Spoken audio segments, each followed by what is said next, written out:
হ্যাঁ ভাই, দেখছেন কত শসা ধরছে রে ভাই। 2-2.5 বিঘা মাটির থেকে 70 মণ শসা ভাই।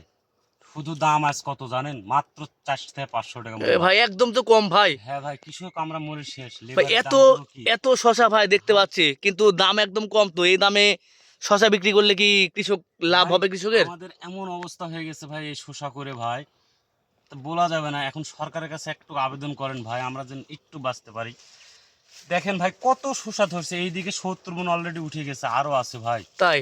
হ্যাঁ ভাই, আড়াই কিন্তু বিঘা দাম জমি। নাই, না ভাই, 4 মানে থেকে 500 টাকা খরচ মণ। টরচ উঠছে না। না না ভাই, খরচ তো দূরের খুব কথা, কষ্টদায়ক বিষয় ভাই। হ্যাঁ ভাই, এত অবস্থা খারাপ কৃষকের এবার ভাই।